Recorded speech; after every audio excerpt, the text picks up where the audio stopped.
Jordan, every time I swing the bat, I have anxiety. Jordan, on kids' nights, my feelings really spike. Jordan, I would purposely foul off balls on purpose. Hi, everyone, and thank you for coming back to another recording of Foul Ball Safety Now Talks. I'm Jordan Scott. I'm here with Brianna Ludwig. Opening day weekend has just passed, and now we're into the baseball season, and there's news to share about recent events and other things that will be very important in this discussion. But just like to give people a little recap how Foul Ball Safety Now started. Foul Ball Safety Now started back in 2019. I saw something very disturbing on the news, and at the time, I thought, being a baseball fan, being a business guy, I was ready to make some noise, and I thought it was appropriate at the time, since I had some prior knowledge of fans getting hurt by balls and bats, and when seeing this, it was so graphic, I was like, "I'm gonna make some noise." I did. It was a kind of a grand gesture to the New York Mets and the Yankees, and I don't think people took it seriously. Thinking about it now, maybe someone like myself who was in a business position realizing that maybe it was too grand of a gesture. But that being said, I found somebody by the name of Brendan, and he's been with me now for 7 years. Brendan's an investigative reporter, and what we do is we collect things. We interview people. We've been chronicling all things foul balls and bats, what happens inside the ballpark, what happens outside the ballpark. By doing that, we've had a presence on Foul Ball Safety Now on the web, and lawyers are finding us, and doctors are finding us, and very interesting people are finding us, telling us their stories and their news.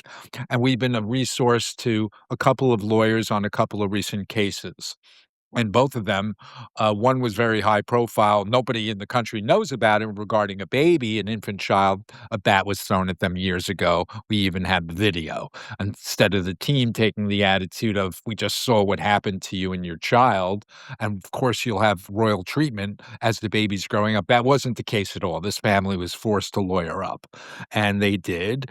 And it was years later, and this baby may have not gotten everything they needed right away from the best specialists in the world, and the billionaires clearly do have the access to the best specialists in the world. And that's the first book that Brendan and I will be producing. So we're excited about that. And then another case, we have something on the website of Foul Ball Safety Now. It's called Unknown Modesto. And there was a situation in Modesto, California, where a ball made its way outside into the standing area or the parking lot area. And unfortunately, it hit a woman in the head. Now, is this situation happening once a year where a ball is leaving a ballpark and hitting a pavement or a window or a person? It's not once a year where balls are potentially hitting these people. It could be 10 to 30 times in 3 or 4 hours. How crazy is that? That these balls are coming outside and they go up and they come down and they hit things. And how come there isn't a system in place where the physical nature of the ballpark stops these balls from reaching? All these things we're pursuing and learning and talking about with our guests. So we're excited. We'll bring on our guests shortly, and they're going to have a thoughtful discussion for us. And just other things. We've interviewed probably more than 30 former baseball players. I'm meeting new baseball players now who are coaches who are currently in the game, incentivizing them, like on places like Indeed, to organize conferences. It would say something like baseball players wanted to organize conference calls with other baseball players. And in the last 3 months, I've had 2 conferences. But more importantly, I think I've had probably 25 to 30 of those 50 calls brought me a lot of information just on one phone call. And that's super important because you're telling me what's going on. I have something on the website and I'm putting some of those things down where it says a new baseball statistic, present traumatic stress disorder. So people can go to Foul Ball Safety Now and go to the link. Baseball players are saying things like, Jordan, every time I swing the bat, I have anxiety. Jordan, on kids' nights, my feelings really spike. Jordan, we were playing in Europe last year. MLB is trying to promote their game over there, and we're playing in front of 3,000 people, and there's no netting above the dugout. So these players are feeling it, and it really started with getting to the core of how young players feel from about a year ago when a Queens College student contacted me, and people can see at the website Foul Ball Safety Now, Queens College NCAA News. Queens College student said, "Hey, Jordan, we're worried about hitting balls over the side. There's an elementary school right next door."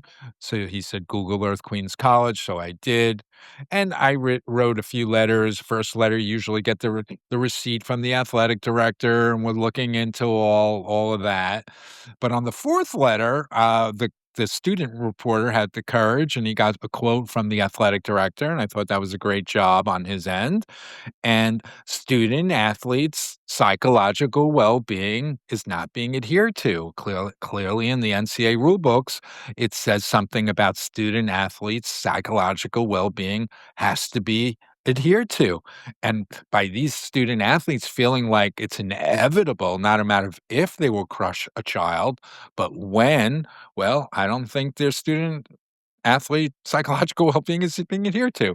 So people can discover that, and by hearing more about what's happening in college and learning that there's a ton more college players than there are in professional baseball players, you're like, "Oh boy." And then the last couple of weeks, we have a new statistic on a new link on the website, 30,000 view, and you can see it's a view from above, Google Earth kind of thing. You can see a college field. What's really synonymous with all of these college fields, we've identified 46, and that's just, a couple of hours of work. We find that all of these baseball fields at college have a situation where balls are reaching outside. I'm not even sure about inside. Some of them may have not had appropriate netting inside, but clearly outside, like in Modesto. It should not be business as usual in baseball society where balls are clearly reaching people and will hit them in the head if they're all hanging out together. And that's what the student athlete from Queens College is concerned about, that kids will be outside next to each other and balls are gonna be hitting, even if they're not next to each other. But, if it's a regular thing, balls will be landing in places outside the field. So, we're in the middle of it all. It's a new season. We're finding out new foul ball injuries just this past weekend. All things to soon go up on the website, and it's great to be with, you guys today. Brianna, how are you today? Doing great, Jordan. Ready to dive into this super important topic today. So, without further ado, I'd love to invite on our guest host for the day. He is an underwater hockey player, actor, and singer, Ethan Williams. Welcome. Hi, everybody. Hi, Ethan. Thank you so much for being with us today. And we're excited to talk to you, and we're excited for you to lead the discussion about this issue with us. Oh, of course, of course. Before you reached out to me, I honestly did not know that this was an issue with people, that foul balls hitting people was a problem. And I think that sort of speaks to like the urgency of it. The fact that baseball is a huge sport that millions of people watch, millions of people spectate in person and on TV. And it's like, from what I read about it, it just feels like that whenever an accident happens or somebody's hit with a ball and it's very serious and they're injured, it's kind of just laughed off and the game goes on.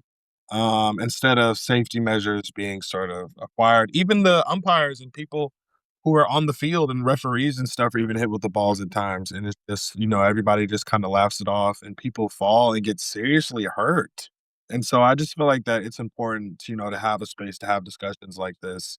I'm an athlete, I play underwater hockey, so we don't usually get injured, especially not like spectators get injured, everything's underwater, so there's no resistance. It's good to be able to talk about this. It reminds me of, I mean, this is a different world, but basically at SeaWorld, like there was a point where a trainer was injured or killed, and it was a really horrible situation. But before that, there had been previous incidents where, trainers were in danger or trainers had accidents with the whales and they were just kind of laughed off in a similar fashion. And, the establishment of SeaWorld, they sort of adopted the same mindset as, people who manage the baseball fields, which is basically, laugh it off. It's not that serious. There's a lot of money happening here. So just, this is safe, be quiet. So, one of my questions for you guys is what exactly, this is a very niche issue, I feel like, in society.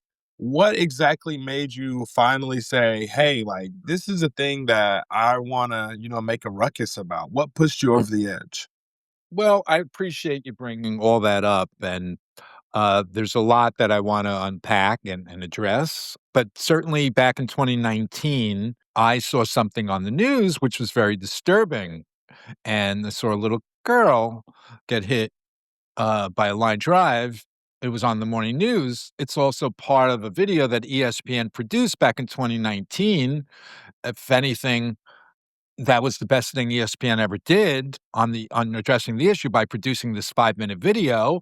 It would be nice if they were active and following what I was doing because they have a bigger platform than I, but I did discover this incident, and I was aware, being a baseball guy, about close calls, being a guy myself. My birth certificate tells me it shows that I've been to a lot of games. If I started going as a little child, then I've been going to games all these years.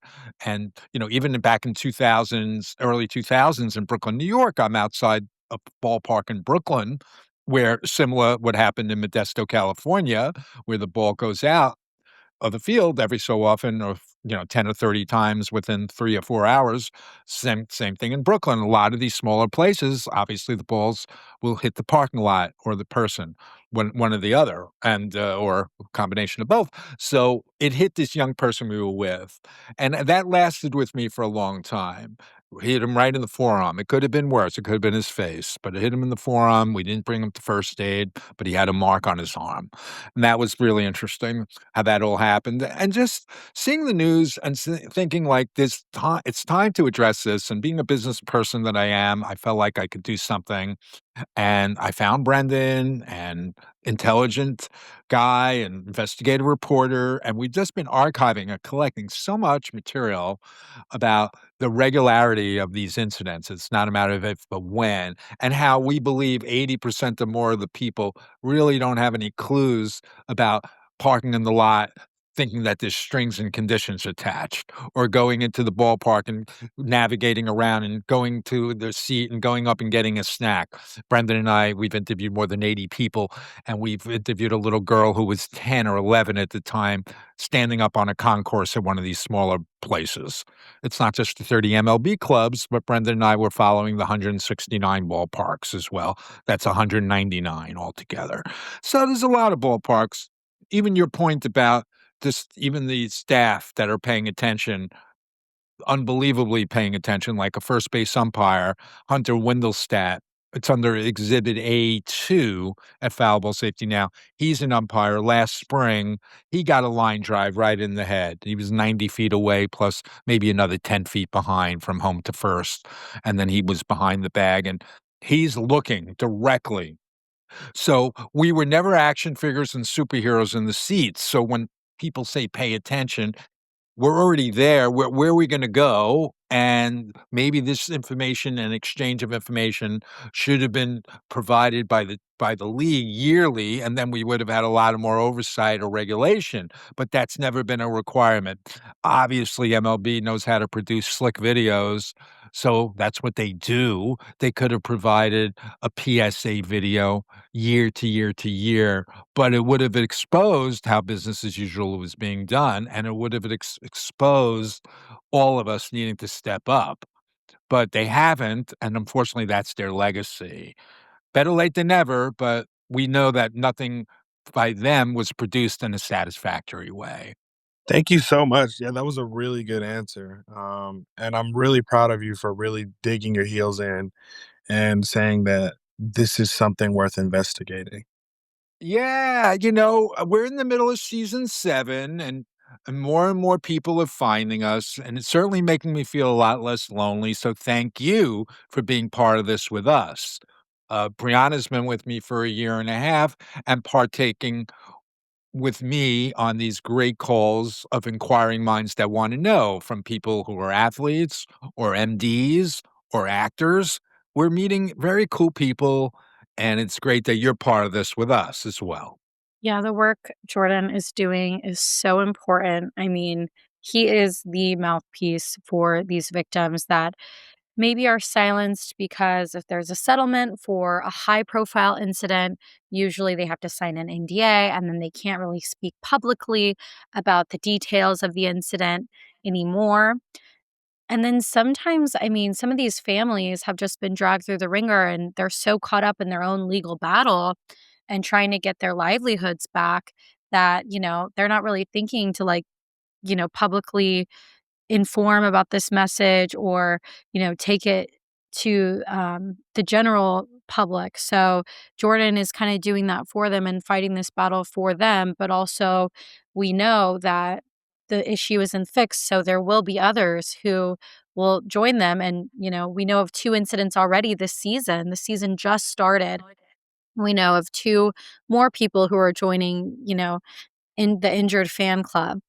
And, so it's just very commendable what he's doing, and I think it's so important, which is why I've been a part of it for so long, but, yeah, I'm glad that we can talk about it today. Thank you, Brianna. That was nice. But, it's I'm filling a void, Ethan, and it's necessary that as adults, we need to pay attention to what's really happening in front of us, and I'm a big baseball guy, Ethan, and I want truth in baseball, and I believe we can create a baseball civilized society, but we're currently in the dark ages right now. I say that because most fans don't know what they're walking into.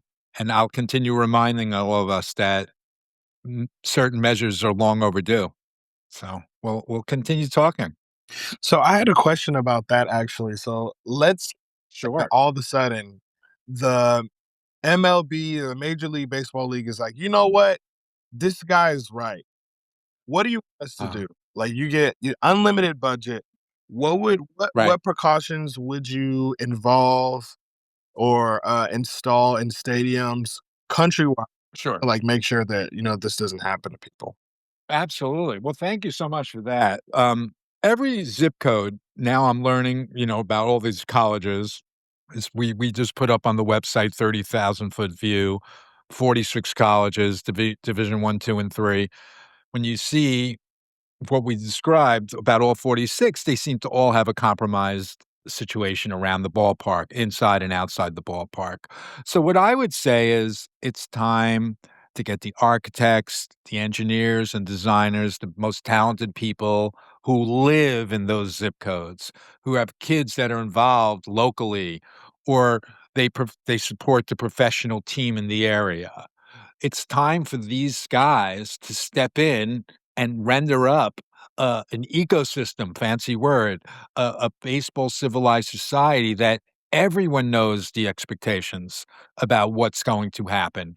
Brianna and her young child, who's almost 2 years old, knows exactly where to park, not where I hear something from a student athlete or from somebody where, oh, that's unspoken, we don't park there. Brianna and others don't know not to park in the unspoken spot. I don't want to hear that. I want to hear that everyone knows exactly what to expect when they get to the grounds and when they go inside and navigate around, that you should not be upset with a foul ball. Brendan and I have interviewed more than 80 people, not only just the people that have been affected, but the baseball players, which we can get to in a minute. Two girls by the name of Alexa we've connected to, and one was 10 at the time. Fortunately, not serious or long term, but she met up with us 7 or 8 years later with her parents and did a great interview with us. She was part of our virtual press conferences. We've had about 7 of those, including the gentleman's wife, who unfortunately got hit at the Dodger game and died a few days later in 2018. He's been great. He's in his 90s. He's a wrestling coach. His daughter Jana Brody, she wrote a book called Sit Behind the Nets, obviously a powerful title, a title for a book. Obviously, she's the one who got hurt the most. Her mother got hit and died, and that's what she wrote, and she came to 1 and 2 of our virtual press conferences as well, also interviewed us for the book. So I would say these architects and engineers and designers need to come in, watch what they render up, Ethan. Look what this they can do in 3 days. Look what they could whip up in 2 weeks. A draft of how the ecosystem will look. And everyone will be like, that'll work. And families, no more surprises. No more like we went to a game and we got that.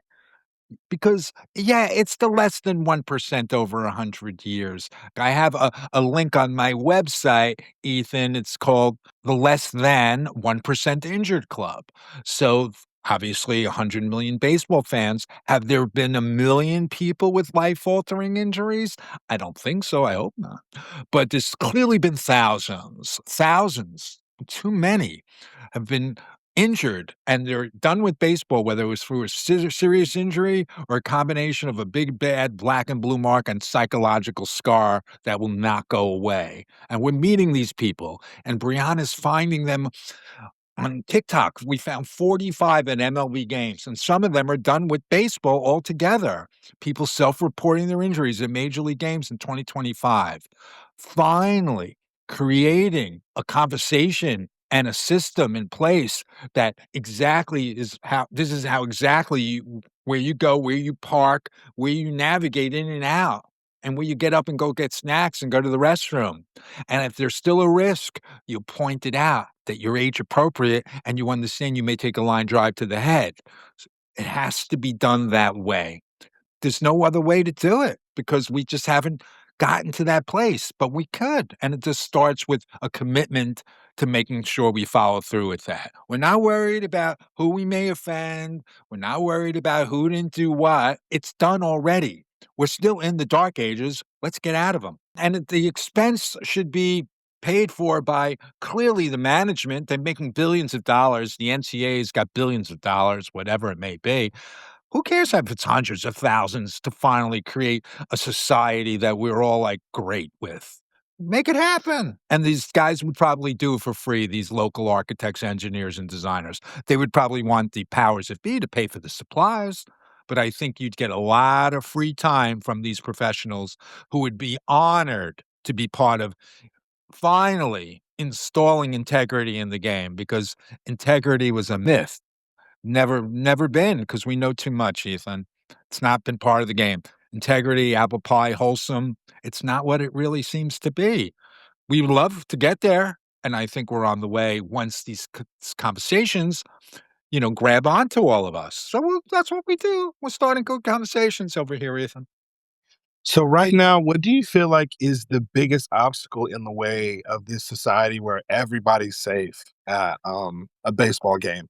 Do you feel like it's the management that doesn't want it? Do you feel like it will sort of take away the illusion that it's completely safe to attend a baseball game? Who do you feel like is in the way of stopping this or wouldn't want this to?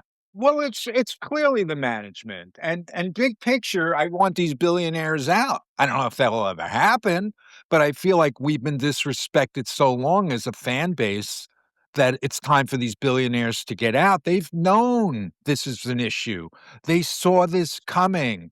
They should have produced year-end videos year to year about exactly what was realistically happening.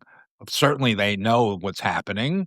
They track things. The NBC investigations from 2012 to 2019 clearly implied how many people reported to first aid.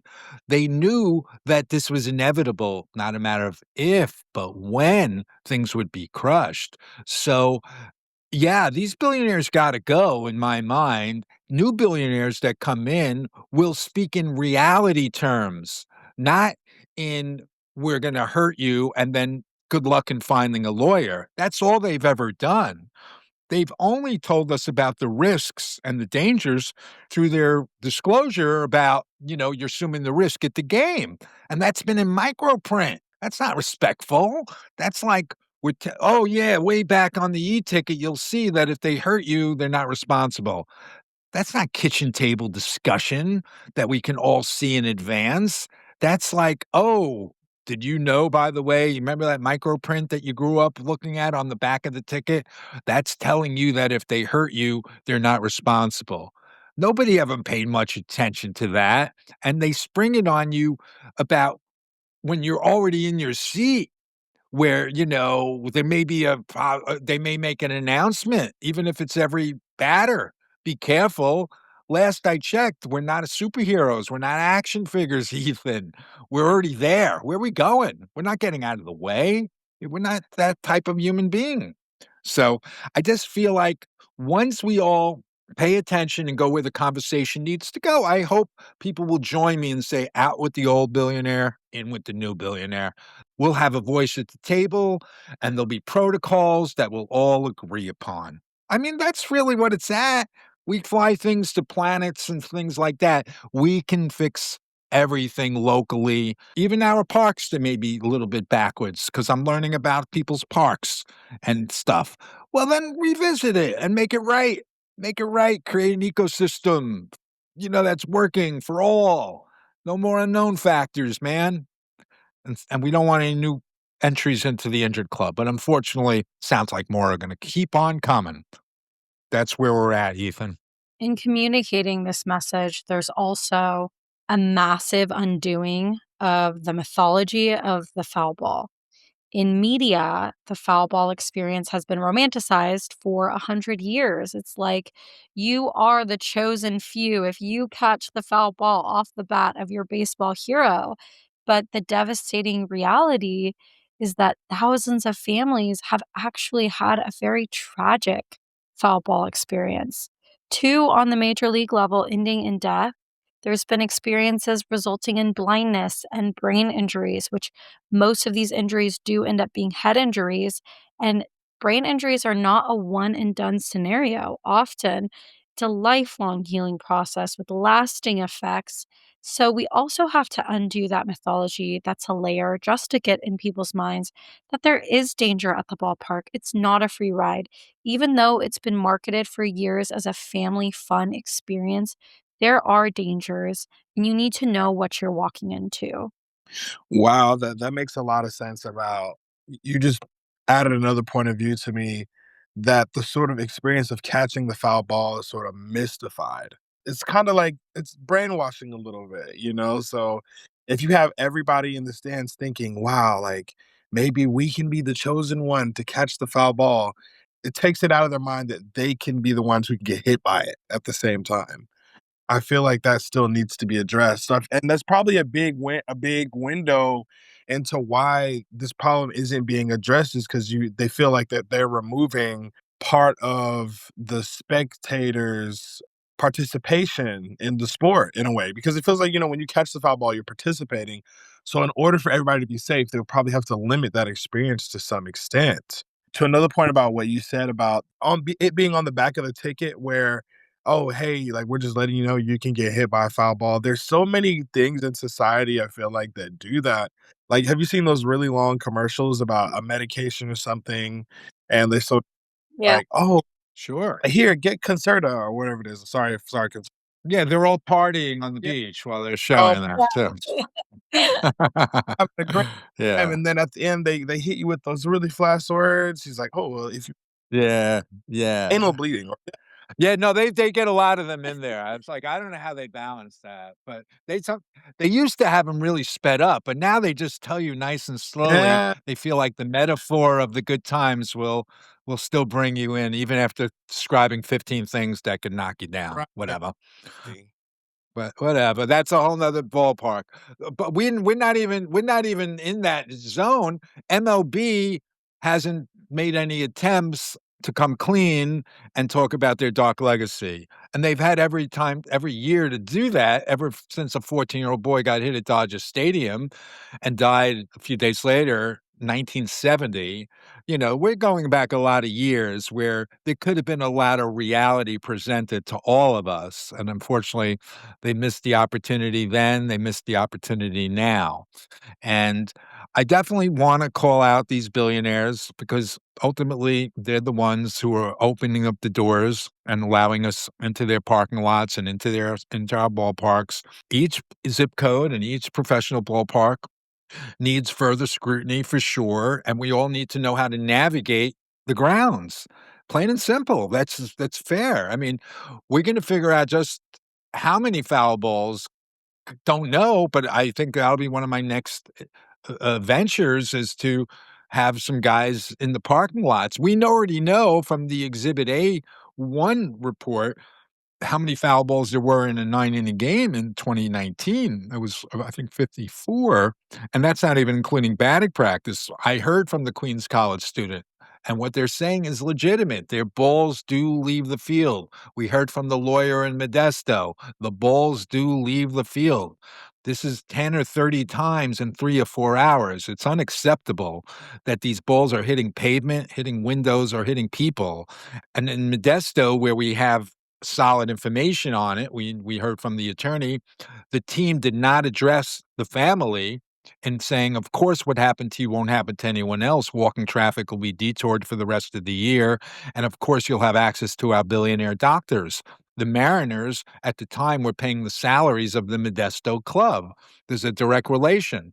Some of these smaller places are owned by the parent club, like the Mets in New York and Brooklyn. They own the Brooklyn Cyclones, where I was standing with my friends back when the ball came over the side and hit this young person we were with right in the forearm. There's plenty of a connection to all fields and all places with billions of dollars, and they're treating this like a carnival operation without a license, and it's unacceptable, and we need to address each zip code and all of the rest about romance and foul balls. People will adjust. We'll adjust. Once we're finally past this era, there's 100 balls to be given out. You could soft toss it with the guy. You could hand it to the kid. You could do a lot. And we'll give them 10 more balls than they thought they were going to get. There's no shortage of $6 baseballs to compensate for all of us to finally get into a system that works for everyone. Well, is there a particular stadium that has more injuries than another? Like, maybe the trajectory, how it's designed? Is there Mhm. in the United States that has more injuries than another, or is it just kinda split up evenly amongst them all? Yeah, people have attempted to ask me that question, but I don't touch that one. Because do I know, is it 30% safer at that one? Is it 20%? You know what I mean? I don't wanna go there. I want somebody who's smarter than me with the architect, engineer, and designer background, who's part of some netting council, to step into that particular ballpark and tell Brianna and her child, "This is your game plan when you approach the ballpark, and have a wonderful time." But she can't. She can't. There's nothing available to us. So there may not be one that I could speak of, Ethan. How I would love to find one that figured it out. And once they do, wow, then we model that. We don't have that as of yet. Somebody can present that to me, but I don't think we have that. So there isn't a real public database on, like, how many people are hit, what teams hit more people. Yeah, there's been the NBC investigation. I want you to look at that. That was produced from 2012 to 2019, but only 4 of the 30 teams participated. And each one of them came up with about 175 injuries over 4 years, over 7, 8 seasons, 2012 to 2019, that were documented. But if you took the other 26 teams, it was the first aid contractors that, let's say, work for the Dodgers or the Mets. So they got 4 teams out of only 30 to partake in supplying their data, and each one of them had an average of around 175. But if you take 30 times 175, that's over 5,000 people. So we're using the 4 teams, we're taking, license into putting into statistically speaking that since 4 teams participated and all supplied around 175, the other 26 probably would also have around the 175. That's one study. It says maybe 5,000 people reported to first aid over 8 seasons, but that's not including 5 times as many more games throughout professional baseball, and that's not including all the colleges where there's 50,000 players. MLB only has 900 players. So there's only 2,400 plus games. And then you have 120 teams or in the partner leagues, it's about 14,000 games. Each is maybe about 4 to 5,000 professional players. That's not even including the 900 or so in the major leagues and another 4 to 5,000. So let's say 5 to 6,000 professional players. There's 50,000 college players, and we've Google Earth 46 fields. You can see we have a tab on the website. It's called 30,000-foot view. It's like a Google Earth thing. That's also an old expression that you could see things 30,000-foot view. You can Google it, people. You see down on the field, we did that on 46 fields, divisions 1, 2, and 3, and all of them are synonymous with parking lots or neighboring fields or pools where balls are easily leaving. And that's not even an inside is maybe less netting, as in less how far down it goes. Each ballpark, Ethan, really does deserve its own scrutiny. And that's what we want. It's exciting to finally put this data together and create links and people can pay attention to it. It would distress me pretty much to know that the sport I love to do hurts or Mhm. traumatically injures other people. So have Right. is there any what did they say about it? It really started about a year ago. Other than Brendan and I, we've been at this for 7 years. We interviewed more than 30 guys, so that they agreed to be part of long form interviews with us, and their long form interviews will be used in books that we may produce in the future, so that's really exciting. And they tell us their own dilemma, and sometimes they're getting their ghosts and the skeletons out of their closet because we meet up with them and they haven't given it much thought in 10 or 20 or 30 years. So that's very nice that they're willing to revisit their own direct connection to those experiences. But just in the last 3 months, I've had posts on places like Indeed incentivizing baseball players, coaches to organize conferences with other baseball players, Ethan. And I'm picking up a lot of information. And I put some of these things down on that link. We have a new baseball statistic, present traumatic stress disorder, because starting with the player from Queens College, who I came in contact with, who found me and said, Jordan, we're worried our balls are going over the side. And there's an elementary school kid that may be hit. And I was like, that's legitimate. So the NCAA is supposed to be protecting the student athlete's mind, their well being. It says something, Brendan and I found the paragraph student athletes' psychological well being needs to be adhered to. Well, we're getting a sense that it's not because he's not the only guy that talked to me. These posts are bringing in baseball players speaking about this issue with me for the first time. Yeah, they're applying for a job, but they're telling me things that they haven't told anyone, and that's exciting. Jordan, every time I swing the bat, I have anxiety. Jordan, on kids' nights, my feelings really spike. Jordan, I would purposely foul off balls on purpose, knowing I was going to connect with somebody who was unprotected. Because, Ethan, in baseball, baseball players have the talent to keep their bat alive. They're waiting for their perfect pitch. And they clearly know that as a consequence of them fouling off balls, they're going to deflect over the dugout or into somebody's face. And I'm glad he had the courage to tell me this. It's exciting. Maybe there's 1,000 or 10,000 players that still feel that pain, knowing that they were doing something in their active job and work that knew that the fans were exposed. You know who wasn't exposed, Ethan? Their own mothers and fathers. That they always told their mother and father. Mom, Dad, you have to sit there. That's the safest place. They carried on their journey, and that's how powerful the game is when these guys are pursuing their dreams. And maybe even the family members should have spoken up because they were adults, a lot older than their, you know, student athlete or their young professional athlete son. But that's for more discussion. That's what we do. We make talk. Do you think that if it were more broadcast that this is a danger that you guys are facing, like this, hey, like if it was sort of more known that, hey, if you come into the stadium, you could get hit, Yeah. like, do you have Yeah. more acceptable? It would be more acceptable that way? Or you just feel like they don't talk about it at all, and that's really the problem? Yeah, I don't feel like the announcers and the people that's not the way people should be learning about things when they see things on TV and then these commentators make knee-jerk and sarcastic reactions. But, of course, it should be known, and I think what I've been saying recently is that MLB should have been producing.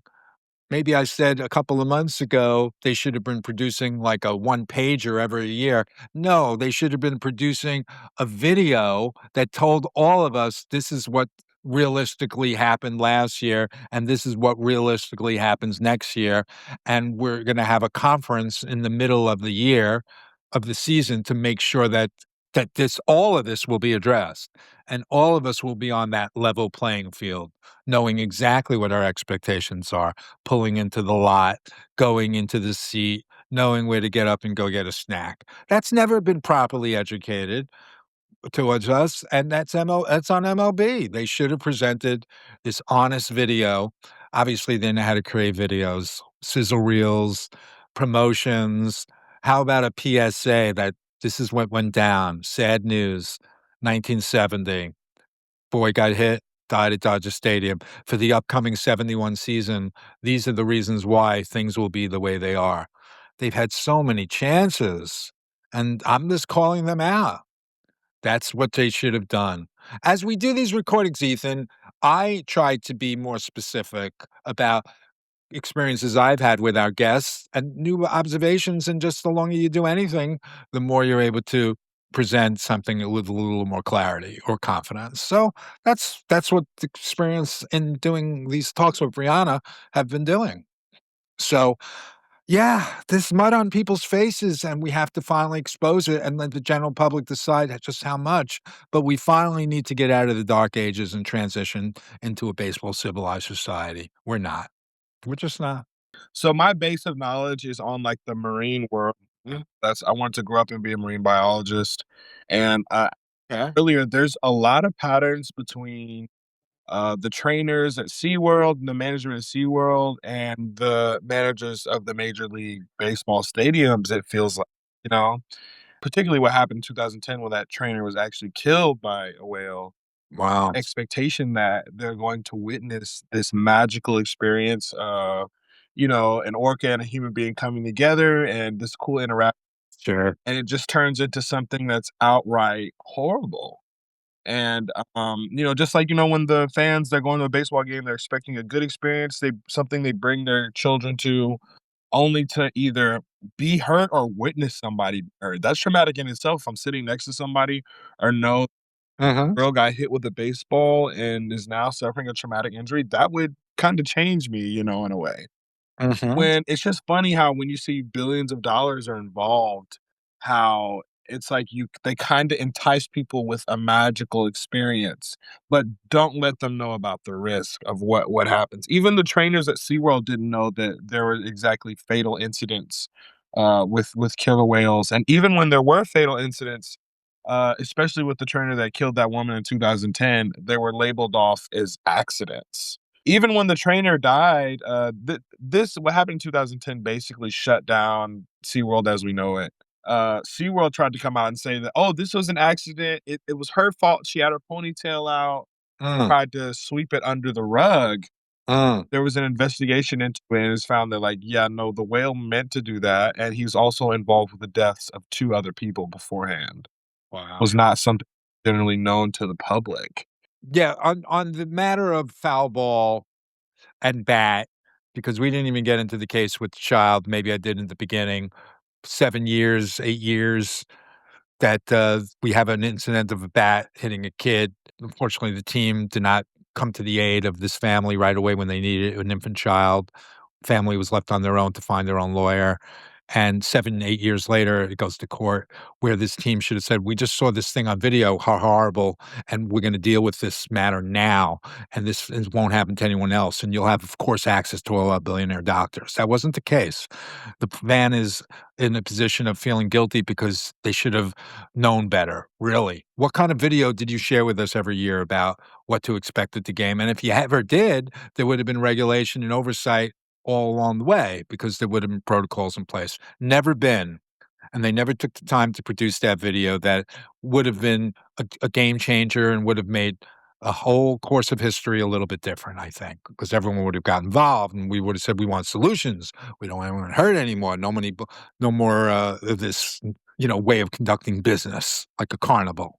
Terrible, like an unlicensed carnival is basically what I compare the status quo of baseball. And we can do a whole lot more. And I'm glass half full. Brianna and I, we're meeting great people. Baseball players want to play the game free and clear. The young guys are clearly expressing that to me. They don't want to hurt anyone. And we need to create a system for everyone that mental health of baseball players are being adhered to unconditionally, no strings attached. And baseball fans know exactly what to expect about the fan experience. No conditions, no strings, and just finally present it. But we're still in the dark ages and finding things just in the last few days, which will continually make our heads scratch. Brianna found 45 incidences at MLB games, people self-reporting injuries in 2025. So we found 2 so far, and we haven't even just started. And maybe there's one every day from who knows how long going back. That would be an interesting deep dive. And maybe it's not 45 from last year. Maybe it's 162 because 162 games in a year. So maybe there's one incident every day that we just don't know about. But we want to keep it going. We don't want to make up numbers. We don't want to speculate that there's an amount of injured people that have been injured, but there have been thousands of people with life-altering experiences, and we don't want that to continue. Fans will realize the less than 1 percenters that have been affected. It's the 99 percenters that will realize it could have been them a day earlier or 3 weeks later. And we're gonna stay talking, beat the drum down. Spring training is now into regular season 2026. Yeah. So, Ethan, in a sport like underwater hockey, I know you said that you guys don't get injured very often, but there are certainly a lot of risks given that it is an underwater sport. How important is it to you that risks are properly communicated? And do you feel like the MLB is doing a good job at communicating risk? So in underwater hockey, I feel like that we all, as a player, we all sort of know the risks. You're holding your breath for a while. And there's actually been some research into, the people that experience hypoxia or shallow water blackout while playing, and it's very small. You're not holding your breath for longer than 30 seconds. I would say the risk is more of like it's that off chance that you get hit with the puck after somebody flicks it, or maybe another player sort of accidentally turns and doesn't see you and offhands you. But I feel like a lot of stuff is very preventable and it's low because you're in the water anyway. So there's a lot of resistance between you and other people. Like throwing a punch underwater is different than on land. There's a lot less force involved.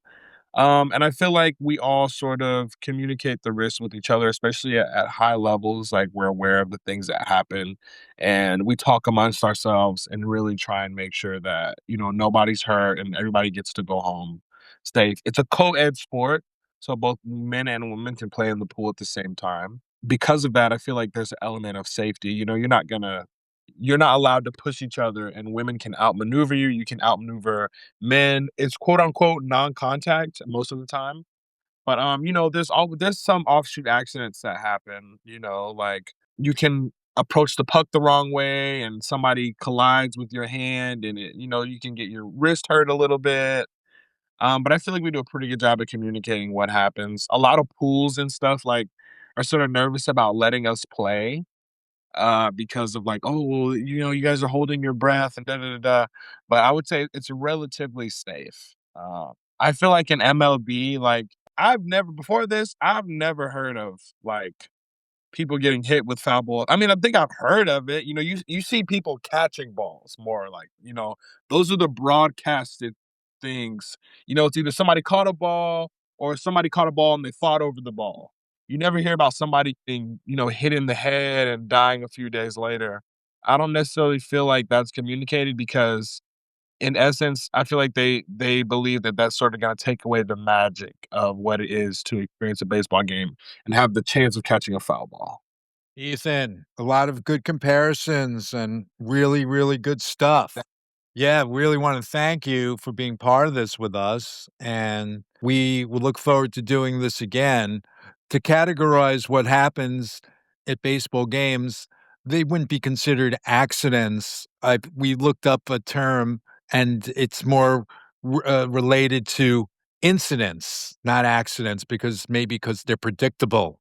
Um, so there's so many predictable things that nobody knows is part of their experience of attending a ballpark experience. But what you shared with us was great and great insights. And we really appreciate you being part of this with us. And I hope everyone goes to Foul Ball Safety Now and discovers everything that we're doing and in the middle of doing right now. So thank you.